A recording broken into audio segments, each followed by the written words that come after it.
My name is Eva Lancaster. Tonight, my family gathers beneath marble arches, golden lights glittering off crystal and polished wood. Laughter bursts like fireworks across the hall. Every corner glows with stories that are not mine. I sit at the far end, behind a pillar, my back straight, fingers pressed against a linen napkin. My name's there, on a place card, printed wrong in neat calligraphy. Eva Lancaster, not Lancaster. A tiny mistake, but it stings sharper than most words ever could. I watch as Hazel dances in the center of the room, white dress swirling, bouquet lifted high. My little sister, the golden one. She always knew how to spin attention into affection. Her friends crowd around, all glossy hair and sharp laughter. They glance my way and glance right past, as if I'm part of the wallpaper. Sometimes I wonder if I could stand up, shout my name, and no one would even blink. My phone buzzes in my clutch. A group chat, all hearts and exclamations. Hazel, you're glowing. Mrs. Roth, you did it. Not a single message for me. I scroll back through my gallery. There's a picture from last Thanksgiving. Hazel at the table, carving the turkey. Mom smiling proudly beside her. I'm there too, blurry in the background, half out of frame. A ghost with a plate. Across the table, an elderly aunt leans closer, peering through thick glasses. And you are... Hazel's cousin? I smile. Older sister, actually. Eva. She blinks, confused. Oh, I didn't know Hazel had a sister. Isn't she lucky? That's how it's always been. Hazel in the sun, me in the shade. I remember being 7, standing on the porch, holding a ribbon for my first spelling bee. Hazel spilled juice on the kitchen floor, and Mom raced to clean her up, leaving me with my tiny win and sticky fingers. That was the night I learned what invisible really means. Tonight, I wonder if anyone else here knows the feeling. Hazel's laughter rises above the music. She's radiant, cheeks flushed, eyes wide as the world. Mom hovers near her, fixing her veil, fussing over every detail. William, Hazel's fiancé, whispers something in her ear, and she glows even brighter. A waiter pours champagne at my table, careful not to spill a drop. He pauses. You with the bride or the groom? I hesitate, searching for an answer that fits. Family, I say quietly. He nods, moving on, forgetting me in an instant. I think back to high school. Hazel won homecoming queen. I got accepted early to MIT. Mom bought Hazel a dress. She forgot to show up for my interview. Dad was already gone by then. He would have remembered. He always called me his little scientist, even when I was just a kid dissecting frogs in the backyard. He died in a car accident when I was 16. After that, there was just silence and Hazel's laughter filling every room. I learned to be small, to fit the empty spaces nobody wanted. I learned to celebrate in the dark, to carry my victories in my pocket, soft and secret. But some nights, the ache won't stay hidden. Tonight, it pulses just beneath my ribs. Hazel's friend stops at my table. She looks at my suit, my sensible shoes. So, what is it you do? Hazel said you're into computers? I nod. I run a data analytics firm, mostly for hospitals. We help doctors make sense of their records. She tilts her head, unimpressed. Oh, like spreadsheets and stuff? Something like that. She gives a polite smile and drifts away. The music grows louder. More guests fill the dance floor. I watch them from my seat, the outsider at my own family's celebration. I wonder if Hazel ever noticed, or if she simply assumed I preferred shadows. My mother appears at my side, breathless, cheeks pink from wine and excitement. Eva, darling, are you enjoying yourself? I force a smile. It's beautiful, Mom. Hazel looks happy. She beams. Oh, doesn't she? William's family is so gracious. This is a big step for us, for all of us. She lowers her voice, glancing around. Ava, I know things haven't always been easy between you and Hazel, but tonight is special. Can you try, just this once, to support her? Make us proud? I nod, swallowing words that burn in my throat. I'm always happy for Hazel, Mom. Her face softens, but her eyes slide away.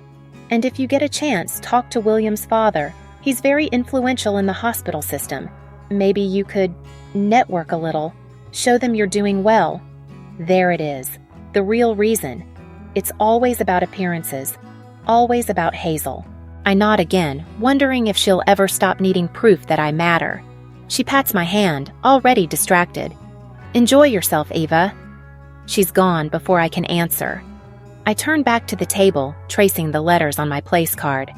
Eva Lanster, close, but never quite right. Across the hall, Hazel and William pose for another photo. Perfect smiles, the center of the world. I raise my glass in a silent toast. Here's to the ones who learned to shine alone. And tonight, I have a secret they'll never see coming. The speeches begin and the laughter settles into a hush. Hazel's best friend talks about childhood secrets, prom night confessions, the time Hazel saved a puppy from the rain. The room melts with affection. I clap politely, my hands cool and steady. No one asks me to speak. I wouldn't know what to say if they did. My mind drifts back to Vermont, to the old house with creaky steps and peeling paint. Dad's toolbox on the porch. I was 13 when I built my first computer from scraps, cobbled together from yard sale cast-offs and school throwaways. Dad sat beside me, patient, passing me screwdrivers and nodding every time I got something right. Hazel was inside, learning to braid hair with Mom, hosting pretend tea parties for her dolls. After Dad died, Mom sold his toolbox. Hazel asked for a puppy. I asked for a chemistry set. Mom said, "Why not just help Hazel with her homework instead?" I did. I always did. Years later, when Hazel got into NYU, Mom threw a party. When I got a full ride to MIT, she reminded me to call Hazel and congratulate her for passing algebra. The speeches roll on. William's brother makes a joke about family feuds, then hugs Hazel tight. I sip my wine and remember the night I moved to Boston. Alone in a sublet apartment with one suitcase, a head full of code and a heart heavy with goodbyes no one ever said. My first week, my wallet was stolen on the subway. I called Mom for help. She told me, "It's part of growing up. Hazel lost her phone last month and figured it out." I hung up, bought ramen with quarters for days, and learned what hunger really felt like. Years passed. MIT was a grind. Endless lectures, problem sets, lab hours. I worked at the campus cafe, cleaning tables, listening to strangers laugh about parents who sent care packages. No one sent me anything. I got used to eating alone, graduating alone. My diploma arrived in a cardboard tube. I tacked it to my bedroom wall, next to a faded family photo with Hazel in the center. The night I landed my first client, a struggling city hospital desperate for help with insurance audits, I called Mom. She was busy with Hazel's engagement party. "I'll call you back, sweetie," she said. She never did. A sharp clink snaps me back to the ballroom.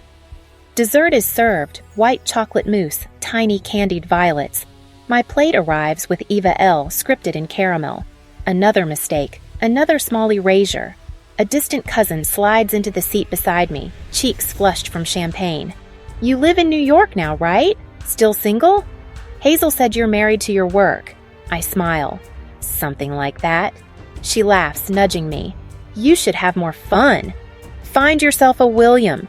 I glance at Hazel and William, radiant under the spotlight.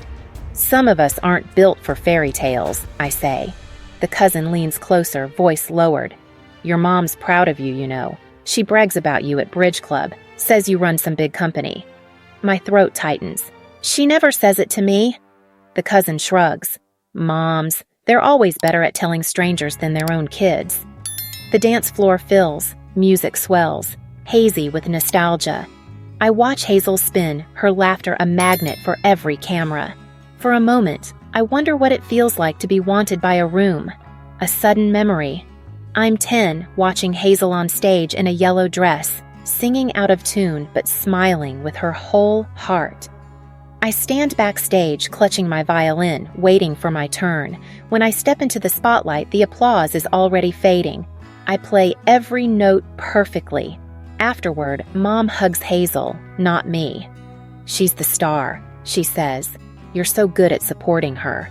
I blink back to the present, the ache familiar. I've spent a lifetime learning to clap for others.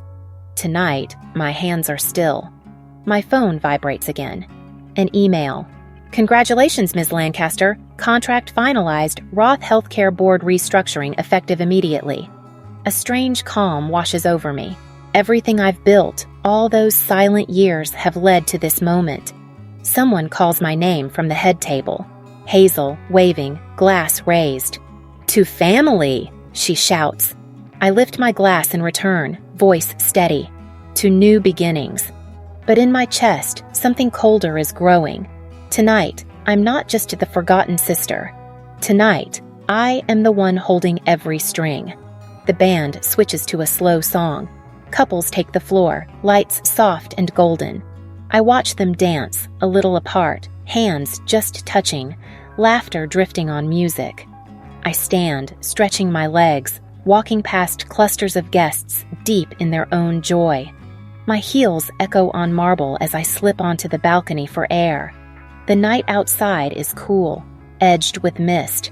From here, the estate glows warm, every window a painting of family, belonging, everything I was taught to want. I lean against the stone railing and close my eyes, remembering the day I signed the deal that changed everything. It was winter in New York. My company had spent months negotiating with Roth Healthcare, layers of legal teams, shell companies, meetings behind frosted glass. I wore my best suit, shook hands with people who never asked my name, smiled through a dozen empty pleasantries. When the contracts were done, my attorney grinned. "You just changed the game, Eva." All I felt was tired. I tried calling Mom that night. She was at Hazel's bridal shower, too busy for news about data and hospitals. I let the phone ring, left no message. Back in the ballroom, I slipped to the bar for a drink. A former college friend, Claire, spots me. "Eva, I almost didn't recognize you. What's it like being the Roths' secret weapon?" Her words sting. "Not much of a secret, apparently." Claire laughs. "Hazel said you're some tech genius, but you always were, even at MIT. I shrug. "It's just work." She studies me. "Do you ever regret it, leaving all this behind?" I look at the party through the glass. Regret is a luxury I couldn't afford. Claire smiles softly. "I always admired you, you know, even if nobody else saw you." I don't answer. I just let the words hang between us until she hugs me, then drifts away. The MC steps onto the stage, microphone in hand, his voice echoing above the soft clink of glasses. "Ladies and gentlemen, may I have your attention, please? At this time, I'd like to invite Mr. Roth to the stage for a special toast." William's father, tall, silver-haired, exuding quiet power, takes the mic. His presence commands the room. He lifts his glass, surveying the sea of expectant faces. "I want to thank everyone for being here tonight. Family means everything to us. The stories we share, the legacy we build, and the future we hope to create. Hazel, you have brought new light into our family. Tonight is about you and William, and all that's to come." He pauses, smile softening, voice taking on a new weight. But none of this would have been possible without the vision and support of one extraordinary partner, someone whose insight transformed Roth Healthcare when we needed it most. There's a murmur, heads turning. He continues, "Tonight, I want to personally thank the architect behind our company's rebirth. Please join me in applauding Eva Lancaster." He gestures toward me. All eyes swing my way. For a moment, time suspends. Then, the hush breaks into scattered, uncertain applause. I stand, every step toward the stage cutting through the stunned silence. The world has just learned my name. The MC steps aside, almost bowing. I stand, letting the hush stretch to breaking. Hazel stares at me, lips parted, lost. My mother twists a napkin in her lap, looking smaller than I've ever seen her. William's father watches, half smile frozen. I clear my throat, voice steady. "Thank you for your kind words. In my line of work, data never lies. People do sometimes, but numbers tell the real story." A murmur ripples through the crowd. William's father tries to recover. "We're honored, Ava, truly. We look forward to working together." I hold his gaze. "You might want to review the voting rights in our agreement. The golden share has a way of tipping the scales." His smile falters. Hazel's mother gasps, clutching William's arm. Hazel stands, tears glimmering. "Eva, why didn't you ever say anything?" I meet her eyes. You never asked, not once. The air turns brittle. I watch every face, every shifting posture. For years, I wanted their attention. Now, all I feel is peace. I step back, leaving the mic untouched. No applause. Just the echo of my name, finally loud enough. I walk back through the stunned silence, every gaze locked on me. I feel them weighing every word, every memory they ignored. The MC forces a brittle laugh, tries to bring back the party with a joke. It falls flat.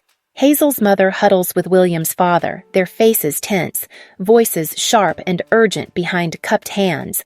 Board members from Roth Healthcare pull out their phones, already messaging, calculating, searching my name. For the first time, my name matters.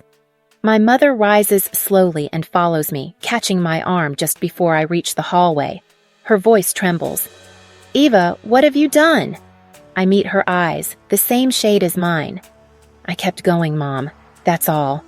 She squeezes my wrist, desperate. "We're family. We have to understand each other." I shake my head gently. Family only counts when it counts both ways. She blinks back tears, words failing. Hazel appears at her side, mascara smudged, voice cracking. "Eva, please, you didn't have to do this tonight." I sigh, tired but calm. "You never saw me, Hazel. You only saw what you wanted."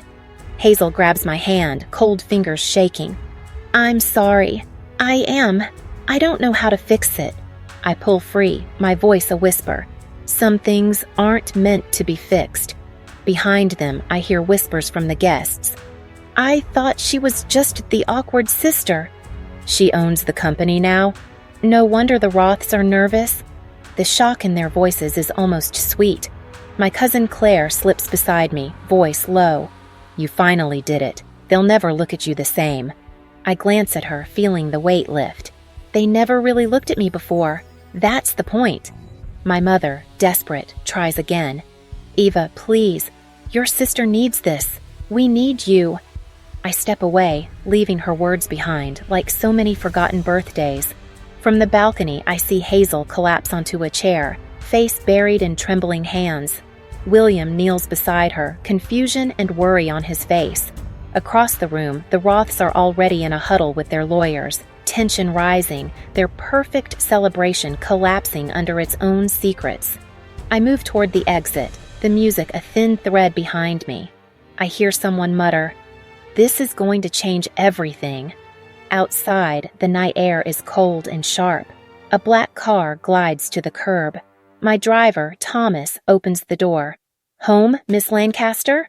I nod, sinking into the leather seat, letting the silence close in around me. My phone buzzes, board requests, urgent emails, missed calls from unknown numbers. For years, I longed for their attention. Now, I realize I never needed it.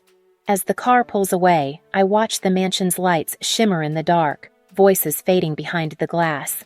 They'll remember my name now. They'll remember the daughter they tried to forget. Have you ever vanished in a room full of family? Have you ever wished for justice when no one believed you'd ever get it? Would you choose silence or demand your name be heard? Share your story below. If you've lived in the shadows or stepped out to claim your worth, we want to hear you. Is silent revenge true justice or just another kind of pain? If you want more stories where karma whispers louder than any apology, subscribe to Whispers of Revenge, because sometimes the ones you forget become the ones you'll never escape.